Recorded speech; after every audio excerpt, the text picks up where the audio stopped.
right, the time is 6 o'clock. This is the Rice City Planning Commission meeting at the council chambers, and we're going to get started. I've asked Commissioner Felt to lead us in the pledge, so please stand. I pledge allegiance to the flag of the United States of America and to the republic for which it stands, one nation, under God, indivisible, with liberty and justice for all.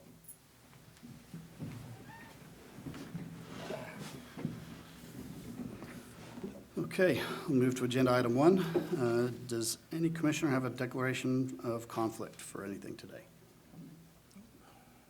Okay. Move to agenda item 2, which is the approval of the February 11th, 2020 regular meeting minutes. Does anybody have any changes or additions to make? Being none, we'll need a motion to approve or deny. I'll make a motion to approve the minutes I'll from the I'll date. second. Okay, all in favor? Aye.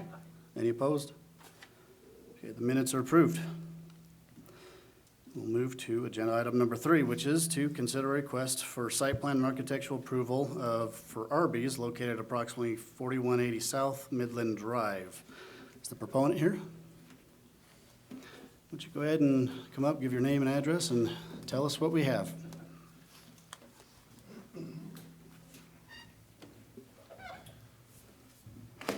Good evening. I'm Kirk Randall with Anderson Wallen and Associates, and here representing the Jeff Creer, who's also here. He's the owner developer.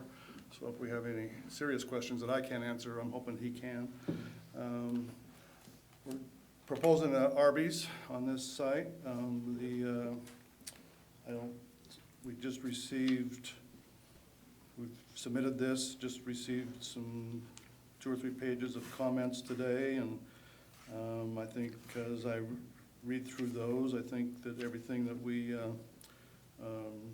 everything in there should be, we don't have any objection to any of those or have any problems with those. This is going to be about a 2,000 square foot Arby's store on that site. Just, I don't know if you know where the car wash is right there on Midland Drive. Basically, we will share that same driveway with the car wash, access off of their driveway to get into the Arby's, and be able to circulate around there. So we're happy to answer any questions you might have regarding anything that you might want to talk about. I have a question.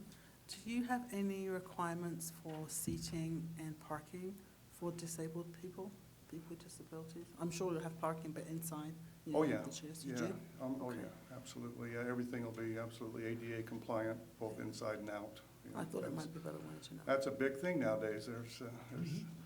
You know, there's a lot of businesses that are having engineers like me go back and figure out their whole parking lot and everything so they can make it work, because yes, it's very important that we make that happen. There will be also a sidewalk on the site plan that connects to the street so that we've got, access, and that'll be an accessible route from the street into the site as well, with ramps and grades and so forth that meet the requirements of that as well.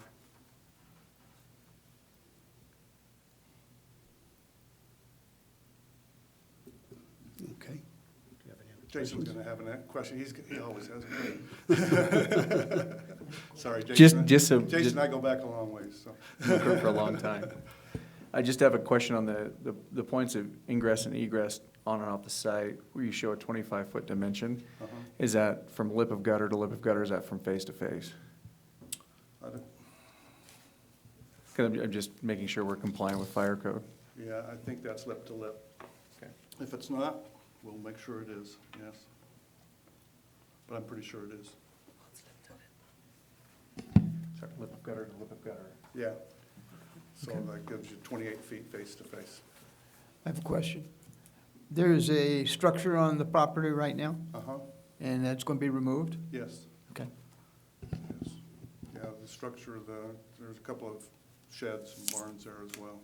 Yes, they will all be. Okay. Okay, do we have any other questions? If I could add just one thing.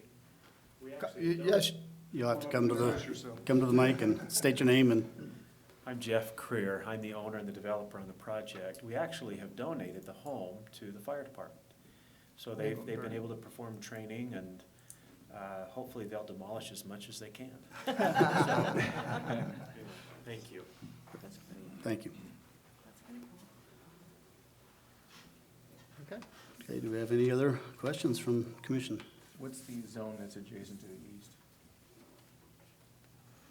The east is CC, yeah. The south is residential. I believe it's R2. R17. What's that? It's R17. The To south, the east or to the south? To the south. To the east is CC. And I just noticed the dumpster closure was right on the property line. That was allowable.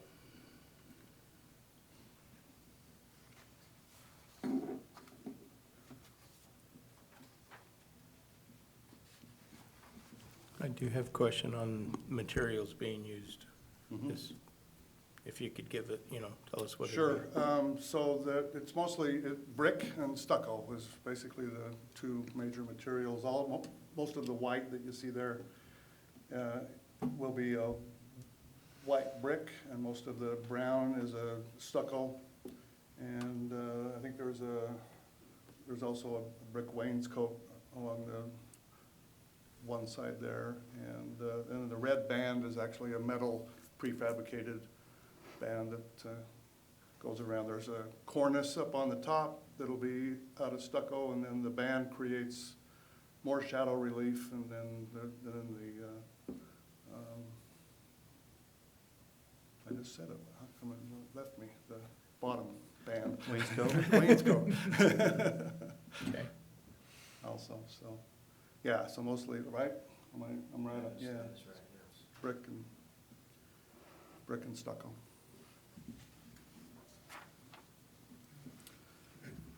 Any They other do make questions? they do make that brown stucco look kind of like form board or something. They put a deep groove into it that gives it some relief and makes it look almost like it was board materials rather than stucco.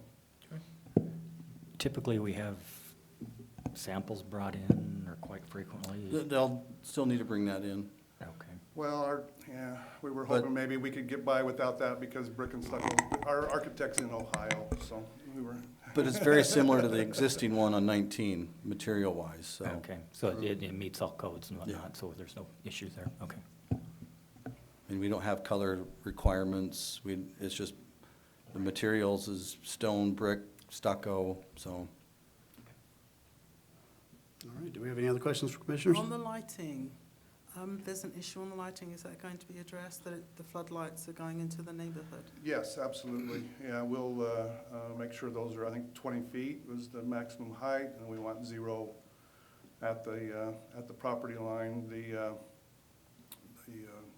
poles will be, we've got the 10-foot setback from the property line to the curb, so the poles will be sitting there. So we'll have a few feet there, and then they can put a shield behind the light that prevents any light from shining backwards, back that direction. So we should be able to meet that requirement without any issue. It is, the site itself, we are aware that we're next to a residential zone. I think having the drive-up window, the speakers, all those things kind of facing away from the residential neighborhood will help to, mitigate that as best we can as far as, noise and light and cars, headlights shining into neighbors and all those kind of things should be, I think the way the site lays out, that should eliminate most of that. Okay. Any other questions from commissioners? Being none, we'll be looking for a motion. No. Oh, Do you want me to? turn it over to Steve first. How about that? Sorry. As mentioned, this is a proposed Arby's at 4180 South Midland Drive. Just kind of give you an aerial version. The wash factory is just to the north. Directly to the south, it is R17, but for the most part, majority of it is owned by Roy City, and it's a detention pond. There are, however, homes that are being built. Oh, you can't see. Everybody's taking those extension ones.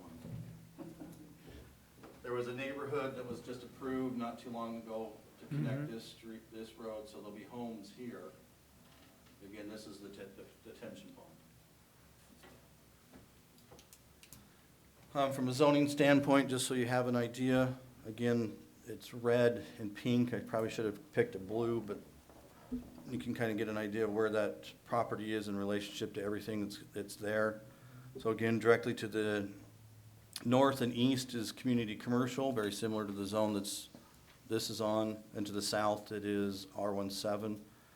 To the west is West Haven. I think it's commercial zone there as well. Most of this is in your staff report. Site plan wise, again, the building, they do have access off of the wash factory site.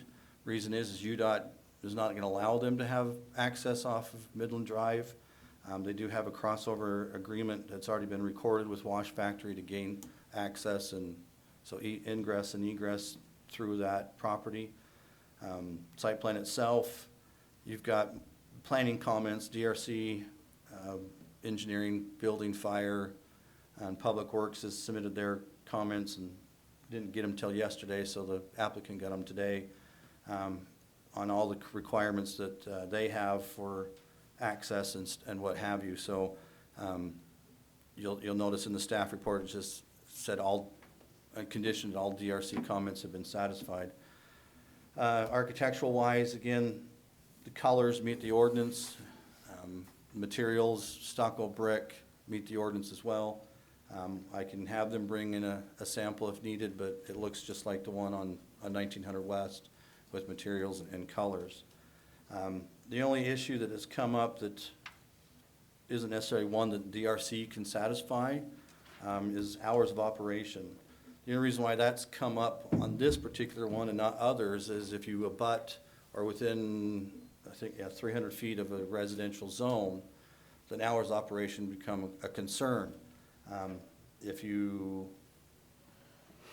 7 a.m. to 10 p.m. is the hours that the ordinance allows, but if you're going to be open before that or open after that, then it becomes a conditional use. So when asked to what their hours of operation are, is Monday through Saturday, it's going to be 6 a.m. to midnight, and then Sunday at 7 a.m. and then close at 11. So with that, then today, you'll need to look at approving the conditional use for the hours of operation. When you look at that, you'll want to look at a few things, and I can go back to the drawing. Most people's concerns for conditional uses are noise, dust, light, and what have you. Light's already controlled by the ordinance. You got to have 0-foot candles, so there's no bleeding of light on residential properties. We're not too concerned if you bleed onto a commercial because they have their light as well. But it comes in the form of, there's not going to be any dust that's, atypical of any type of development. So noise is really what's going to occur. So how do we control the noise? Well, the good thing on this, and I got a little pin I can start drawing. So residential, this is where the residents are going to be. Again, this is a detention pond that the city owns. So you think, okay, it's a drive-through type of business. Where's the squawk box where I order? And then where do I pick up my food? Well, the great thing is I don't know if they intentionally did it or what have you, but here's the menu board, and then here is where you're going to order. So noise-wise is going to be going towards commercial, not towards residential. And then your pickup window, sorry, it's supposed to be a car. Your pickup window is right there, so again, the noise is going to go north and not south. So what the residents will, on their side, it's cars coming in and out and lighting. Again, they've already, within your staff report on the planning memo, It talked about lights. They have to meet that requirement regardless if they don't want to or not. It's got to be that way, and I wouldn't sign off on a site plan for approval to build until that had met it. And cars, yeah, it's going to be closer than what you want because it is a 10-foot setback plus the 25-foot for the rear. But you also got to think on the street, in the neighborhood, cars can drive all night long, come and go as they please. So you're not going to have an intense different noise in the back of you as you would in the, it doesn't exist in the front of you. So the noise of the squawk box, to me, was the bigger concern. How do we control it?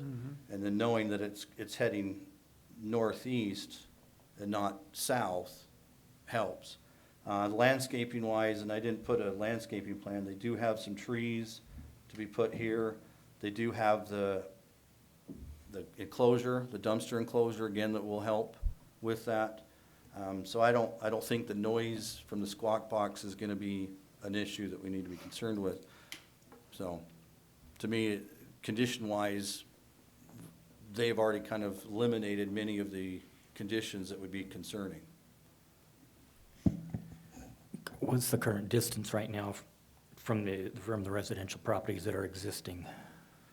Do The we know? existing, Right. so when you get to the aerial, as in Yeah. the existing, ooh, Say from like the building to the closest house. that I didn't measure from the existing homes. I was more concerned with the new homes. Mhm. But the existing homes, this being the closest, and it's gonna be behind a fence already. So if you go to the site plan, you know, you're down in here. I don't know if you can see my pin. Yeah. So you're a distance away. I mean, I could get that distance for you, but Because it always, I mean, it makes a difference if you already have an existing home and you've lived there for 20 years and something builds next to you. But if you're buying a home that's next to it, you Right. know that it's there and anticipate that. yeah, the zoning hasn't changed. I mean, it's been commercial for at least the last 12 years, so. The development that will occur, come on, little pin. It does not want to. That'll occur here, well, that'll occur, let's get a different color. That'll occur here will probably be more of an issue. Right. That kind of creates a little bit of a, I don't know if that's a usable area there or not. Well, the development, if you, I'd have to go back, but when Wash Factory came in, this was their property. So they left all this vacant, and they kind of had a potential building to be here. So parking would Parking be behind. in the other spot. Okay. But it would probably be more strip mallish type of development. Yeah, so the entrance is from the back there, Yeah. from the north. Okay. Hey, Steve, what kind of screening is being proposed there along that south line, Well, aside from the landscaping? the ordinance requires a 6-foot fence. The city council approved a screening ordinance. It wasn't what was proposed from the planning commission. Theirs was as long, you can have a 6-foot fence, and if your building's within 20 feet, 20 to 30 feet, it has to be brick or mason. If it's beyond 30 feet, then it can be vinyl. Their building is, I want to say 40, 60, it's a distance, because you got a 10-foot setback plus a 20-foot parking plus a 28-foot drive aisle. So they're beyond the 30, so they're proposing a 6-foot vinyl fence. Other than that, let me get back into non-drawing mode. There we go. So staff would recommend approval both of the site, the architectural and the conditional use based on the conditions that we have talked about. Will that need to be two separate motions? There may need to be three. Three separate motions? Okay. Any commissioners have any other questions for Steve? Okay, at this point, we'll be looking for a motion. I make a motion to approve the site plan as stated in the agenda today. Do we have a second? I'll second it. All in favor? Aye. Any opposed? Is it a roll call? No. No, it's administrative. Okay, and we will need a motion for the second and third, The architectural. the architectural. I make a motion that we approve the architectural of the Arby's, stated in the staff report. Okay, do we have a second? I'll second. All in favor? Aye. Any opposed? Passes. Okay, we'll look for a motion on item number 3, which would be the conditional use for the hours of operation. Need a motion. I'll make a motion that we accept a conditional, or approve for a conditional use as stated in the staff report. We have a motion, do you have a second? I'll second. Okay, all in favor? Aye. Any opposed? Motion passes. Okay, before we move on to commissioner minutes, there was a request by a citizen to address the planning commission. I will allow it if the rest of the planning commission votes to also hear. I have no problem with it. No problems either. Okay. Sir, why don't you go ahead and come up and let us know what you wanted to hear, what you want us to hear. Please also state your name and address. Leon Wilson, address is 4302 South, 2675 West. Thank you for taking the time to fit me into the agenda this evening. I want to begin by acknowledging that I've known some of you for life, and others of you for over 30 years. And some of you I've just got to know over the last several months, even weeks. And there are some of you who I want you to know that I respect greatly for your integrity and your hard work, and I commend all of you for your willingness to serve. I have two issues. First one, I'm concerned about the process by which form-based code was advanced to the city council. I'm just talking about the process, how it evolved. I've reviewed the planning commission voting record for every member on every motion for the past 2 years. I've excluded motions of approval of minutes and adjournment. I saw an interesting trend. Over 99% of the time, the commissioners unanimously voted the same way on every motion. Not even my wife and I are that agreeable. Out of 886 individual votes by the commissioners over the past 2 years, there's only been one commissioner not in lockstep with the majority, casting 6 opposing votes out of 97 motions.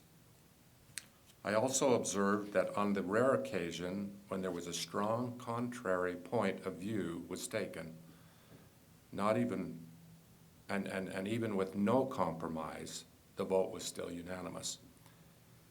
Now, I don't understand fully why a unanimous vote on almost every issue is cast, but I do value the importance of well-prepared, independent thinking, and that your convictions are reflected in how you vote. I believe each of you see your role as one to balance the needs of the city and that of the citizenry. You represent me and the city. If you fail to understand and weigh my opinion and have failed to then you have failed to represent me. When I was listening to one of your work sessions, the comment was made that people just don't care. I believe people do care, evidenced by the recent turnouts and vocal outcry. But when they come and they voice, and their voices are ignored time and time again, apathy will replace interchange. I'm deeply concerned that the focal point of the balance of interest is no longer centered. I appreciate that in your meetings on September 24th of this past year, that you acknowledged that there was going to be a lot of concerned residents, and they should be informed and educated through social media, the newsletter, and public meetings. The problem was, it was just talk, nothing. And I repeat, as far as I can determine, nothing was done. The public hearing on January 14th of this year was only a formality that needed to be jumped through. It was conducted to dot the i's and cross the t's of the letter of the law. I pose an esoteric question. Why didn't this body require the city to involve the citizenry in the review of the form-based code document months ago? Instead, from my perception, all we got was a gag order when we attended the January 28th meeting. I understand you represent me, but that shouldn't exclude my voice from being heard and equally weighed as yours. Issue 2, this won't take long. As I just mentioned, the Planning Commission conducted a public hearing on January 14th on the form-based code. You will remember, no doubt, the council chamber was filled with concerned citizens, and in that meeting, our city planner stated on the 11-minute mark on the video, and again on the 1 hour 55-minute mark, the following quote: "Again, as I mentioned, this is not the first night that we have gone through this. We have had at least 8 work sessions, 2 of them with Lance, just this year," referring to 2019, close quote. I'm here because I can't verify when those 8 sessions, 2 of which with Lance, occurred, Lance being the representative from IBI. I've listened to the presentation by Lance on October 22nd, but unable to identify another work session with him. As for the additional work sessions the Planning Commission has had with the form-based code, I'm left with even more quandary. Let me fill you in on what I've been able to uncover from the public record regarding the Commission's work this past year on the form-based code. This won't take long. On April 9th, Planning Commissioner, City Planner, Mr. Parkinson, announced to the Planning Commission that he had received a copy of the draft of the form-based code. 5 months later, this body, on August 27th, and then on September 10th, the remaining commissioners received a copy of that draft. On August 28th, Mr. Parkinson gave a 14-minute overview of the form-based code document to the group of 5 of you. On September 24th, one of the agenda items was to discuss the form-based code. That discussion lasted 16 minutes and 51 seconds, of which I wanted to let you know I could only identify less than 5 minutes was on the code, and the rest of the time was off topic or centered on the fact that they would hear a lot of concerns from the public and that the need to educate the public through social media, the newsletter, and public meetings should be conducted. On October 22nd, a presentation was conducted by Lance Tyrell from IBI, which lasted 1 hour and 10 minutes. The commissioners asked several questions, and a good discussion was held on that day. So to summarize your work in 2019 on the form-based code, other than the 1022 presentation, I found less than 5 minutes of discussion. I'd like to refer to Commissioner Cowley's comments made on February 11th. He said, "I still feel like we kind of carried the water as far as we can with this. As a planning commission, we've done what we can. We've heard what people have to say, and I know we have made a lot of changes to what was initially brought to us in order to accommodate and alleviate some of those concerns." Quoting Commissioner Brand, he said, "I respectfully disagree because I don't think we've fully vetted it. And in addition, we had talked about this. We had talked about working on it for so long, and we canceled 7 meetings last year. That's 2.5 months of planning meetings, which we did not discuss it at all. And there were other meetings we didn't discuss it either. So I take absolutely the contrary position," close quote. Commissioner Cowley indicated the commission had made a lot of changes to help accommodate and alleviate the concerns of the citizens regarding form-based code. I'm unable to identify when that was done. I'm about finished here. The first notification I received was on January 3rd from the city informing me of the public hearing to be held on the 14th, wherein an 18-minute orientation was provided by the contractor and city planner, and citizens were informed that the city planning staff was recommending approval of the new code to the city council. You'll remember the public outcry, which took over an hour to be heard. So why have I gone to all this trouble? I just assume be fishing. One reason is I believe that we are responsible and accountable and should be held accountable for what we say and what we do, especially in the public realm. The second and even more important reason for my review of the process is hopefully we don't repeat it. I'm extremely concerned that we're doing just that with regards to adopting the general plan.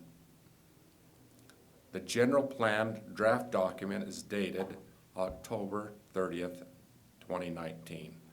That was 4 months ago. Recently, a planning commissioner asked if there wasn't even a rough draft that could be available for review. And Mr. Parkinson said, "Not for you." Because of the interplay between the form-based code and the general plan, it is imperative that the general plan be not only released to you as a body, but to the general public, I believe, with multiple work sessions scheduled immediately to help educate and elicit public input. Commissioner Mifflin had a great idea, I thought. Why not put it in the utility bill?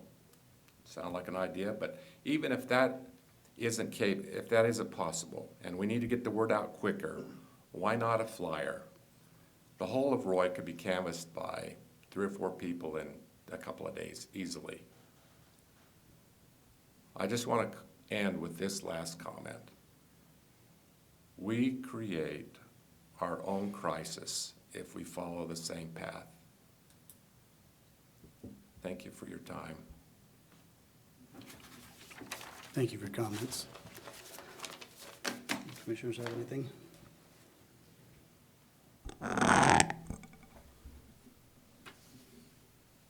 Okay.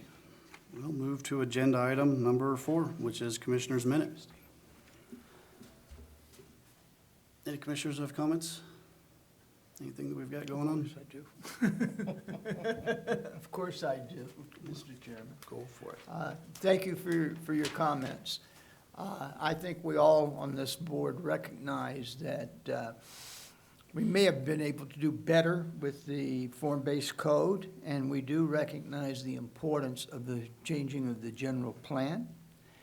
I'm going to ask for your help and your neighbors' help to come to our meetings when we're discussing these. And as you know, every Tuesday, every second Tuesday, every fourth Tuesday, we have meetings. And share your ideas with us. Your idea of doing flyers is something that I haven't heard and hadn't thought about. We really get good ideas from the public. we certainly don't have a lock on all of the good ideas. I will tell you that as far as I know, and all the other commissioners here know, we will try to do better on the general plan than we did on the other one. Secondly, as to that we vote a lot together, many of the items that come before us basically cry out for unanimous approval. I mean, tonight, who's going to argue about having a new Arby's restaurant in a already area that is zoned as commercial? And just as a personal thing, I made a comment that I didn't agree with what we were doing, as you well stated, but I did vote in favor of it going to the commission, to the council, because it was going to the council anyhow, and my vote, I didn't want to be like to be a spoil sport and vote no. Okay? So thank you again for your comments. Can I say something? Of course. I'm actually a little bit offended because I feel like a lot of the public is putting a lot on the planning commission that should actually be answered for by the city council. And I feel like as a citizen of Roy's City, that the city council is so afraid to upset the citizens because they're afraid of not being reelected, that everything is falling onto us. And I'm sorry, Taurus, that's how I believe. I think we are following the procedures and we're looking at all the information to the best of our ability as a planning commission, and then it comes down to changes that affect the citizens need to be with the city council. And I could be wrong, but that's how I see it. I feel like we are looking at the best interest of the city. I don't want more traffic because of where I live. I'm directly impacted by the traffic, but I can't say no to that because it affects me as a person if it's better for the city. I just feel like sometimes the lines are crossed and people don't understand what the planning commission does versus what the city council should do. And that's just, I'm sorry, I'm a tad bit offended because I feel like we've worked really hard and we take into consideration what we do, and we all live here. And I'm a teacher. I don't want to see kids get ran over. I don't want to see more traffic, but I don't know. There's always openings and people don't apply. So apply to be on the planning commission if you want to have more say. Sorry if that's rude, but that's how I feel. Any commissioners have anything? Steve, can I put you on the hot spot for a second? Could you maybe briefly outline what the planning commission's responsibility is in a matter of form-based code and general plan amendments versus what the city council's responsibility is? Well, in Chapter 3 of the zoning ordinance, I'll just read the first paragraph. Powers and duties, the commission shall be an advisory body. I'm sorry, the planning commission does not represent the public. They're here to make sure that things are based on the code. Do they meet the ordinance or do they not? And that's probably why 90+% of the votes are unanimous, because if they comply with the law, there's nothing you can do. Even a conditional use, yes, can it be denied? Yes. But if you can reasonably mitigate any concerns by state statutes, you can't deny it. I mean, it's plain and simple that state law is just that. Several years ago, and some of you were on the commission at the time, we went through all the uses, permitted, conditional, and prohibited. And we changed probably 80% of the conditions or conditional uses to permitted, because after a presentation by IRMA, we had Dave Church that came and did a presentation on cities being sued by denying conditional uses based on nothing. Oh, I don't want it, therefore deny it. And cities were sued and had to approve it regardless. So they're not just out money, but they're still back to the use, just the way the state statutes are. Noise, dust, those things that normally would be of concern. So if you can mitigate those concerns, you have to approve it. So that kind of goes on the basis of why you're unanimous. The ones that aren't are rezones and general plan amendments and zoning ordinance amendments. But usually, we work through those things several meetings in a row, so I get all your concerns, we put it back in the ordinance, and of course, If your concerns are met, are you gonna vote no? Probably not. So again, the way the meetings are structured by the state is how we run it. I mean, I will make one comment on the general plan draft of October or whatever he had mentioned. We were given that, and I gave it to the departments to go through to make sure they didn't have any concerns. I mean, it kind of sounds like I've got another planner in the audience where I'm being questioned on what I'm doing, and how I'm doing it. The way general plans usually are is we get a rough draft, I give it to the departments to go through, like Parks Department, Public Works, because that affects them greatly. Or have we made looked at what they wanted in the document? Can we get it to go so forth? So I did receive a new I can't talk, a new draft of it. I'm gonna take it back to the steering committee that first started the whole process, get their input. After the steering committee, then we'll do some open houses. We'll probably do 3 or 4, just kind of throughout the city. Get their comments, bring it to you guys, and let you guys go through the comments and whatnot. I mean, general plans aren't done in a month. They take 1.5 years, 2 years. It's not an easy process because you're balancing what's best for the city versus what people's concerns are. Everybody's concerns are usually, not in my backyard do I want that, but when you ask in a whole, should we have this type of use, you get the answer of yes. But then they can't answer where should that be. Multifamily, where should it be? Wasatch Front Regional Council says within the next 20, 30 years, we're gonna have 9,000 plus people move into Roy. Where can Roy put it? We can't pawn it off onto Ogden or somewhere else. So we have very limited space. So that's what the process we went through. Having 8 meetings, we gotta go back to December, January, February, March, April, where we sat down and discussed what type of materials, what type of buildings do you want, what type of things. I mean, it might not have said form-based code because the way the application for the TLC grant from Wasatch Front is form-based code is an option. It could be traditional code. So I didn't know how to say it, so we just talked about materials and buildings and how it should relate. So, I mean, the Planning Commission, again, is an advisory body. You do have some authority to make improvements on administrative items. And again, administrative item is, if it meets the code, you're approving it. So, this was before I was on the council, but I know that we went through a deal with the Roy Vision plan, which basically this is what's playing off of. Yeah. So this has actually been in the works, I don't know what. It was, yeah, the 3-4 Focus years. Roy plan that you're talking about. Yes. It was adopted December 2017, and it took a year to get that adopted. And this form-based code, or the mixed-use type stuff, comes off of that document where it said downtown and Front Runner Station are places to do this. So it's not like we're making it up and throwing it in the air and just doing it.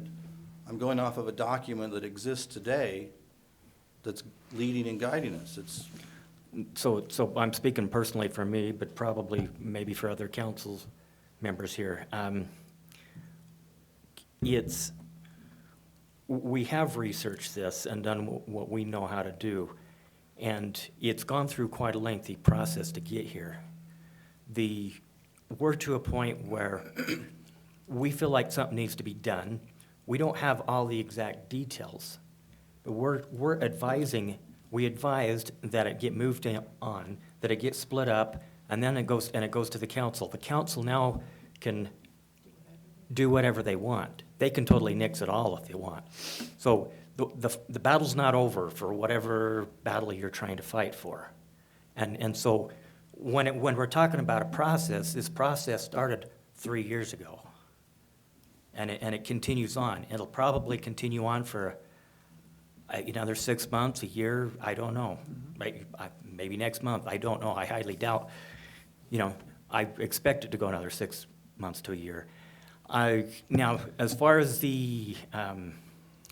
I've been on the council commission, sorry, I'm not on the council. That better not be a Freudian slip. I've been on the commission for 2 years, I think now, approximately. And you know, when I first got on here, I didn't know hardly diddly what I was doing. And I think in the last 6 months, because of this back and forth with the citizens, I've been forced to better learn my position and what I'm supposed to be doing. And I appreciate that. I appreciate you know, if we don't speak up, if we all don't speak up about what it is we feel, what we want, what we understand, then yeah, we will get railroaded. We'll just sit here as a city like we have for the last, sometimes I feel like we have for the last however many years and not have any progress while we sit and watch a number of the other cities progress. So anyway, but thank you for your comments and your suggestions. Commissioner Felt, one of the councilmen used to be on the council, is no longer there, once told us at a meeting that it's real simple. The planning commission advises and the council decides. And so our job is simply to make the best recommendation based on the facts that we've got, and they do with it whatever they choose to do with it.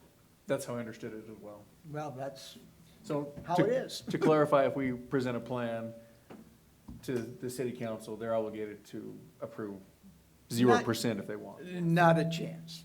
Okay, there are many 7-0 votes that come here, that go up there, would be 5-0 the other way. Understood. We do our job, they do theirs, and unless you're running for council, never do the twain meet. So I wanted to just say something. I appreciate what you have to say, and I understand where Samantha's coming from. I appreciate what you have to say, and I understand where Samantha's coming from. The piece that seems to be missing is very critical. The public is a little bit confused, as my colleagues have said, as far as what our job is. We are advisory, as we've all said. Again, I'm going to go back to the water bill, perhaps, Steve. If we could come up with a fact sheet that says, hey, this is what the planning commission does, this is what we're supposed to do, this is something, so that people don't feel that it's just thrust upon them and come and yell at us, because we're not city council people. We don't have the final say. We make the recommendation, and I think maybe there's a misconception out there. Thank you for saying that better than I did. And I apologize to say I'm offended, but I mean, we are working hard for the citizens because we live here too.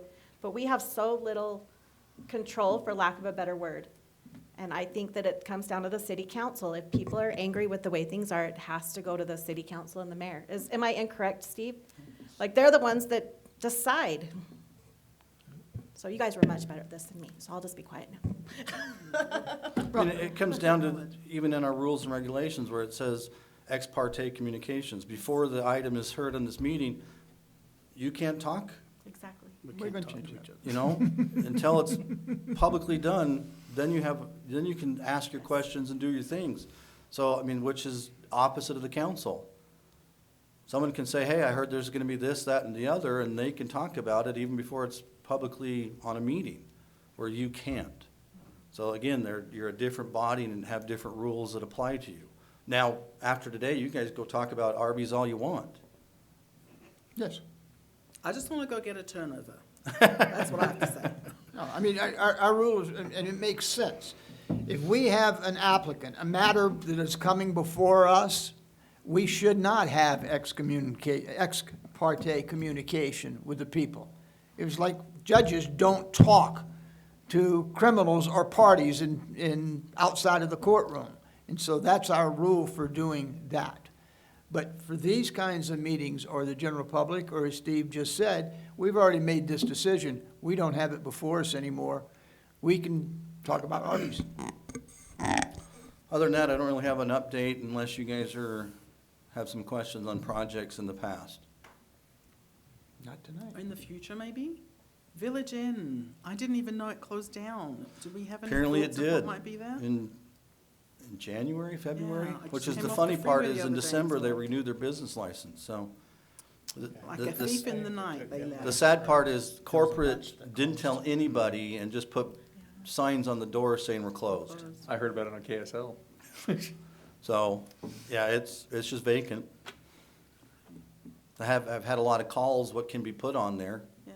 But other than that, no projects. And again, future projects, I can't necessarily, Talk about them. You could tell them it's zone commercial. yep, its own commercial, here's a list of uses that are allowed. I mean, I have, again, my rule is different than yours. I'm your advisor, but I'm also, I have that dual role. I'm a developer's friend until this meeting, then I can become their enemy because they're supposed to present the project and I say, does it meet the code or not? And then after this meeting, I'm their friend again because I got to get through the project and get it developed. Same with citizens. I can explain how things are. They can call me if there's a project on the agenda. I can answer them all, but you can't. So again, that's why I don't have a vote. I'm just your staff. A lot of good communication, a lot of good discussion today. So, thank you for everybody in attendance. So, I'll be looking for a motion to adjourn. So moved. Okay, you have a second? I second. All in favor? Aye. Any opposed? We are now adjourned. Done.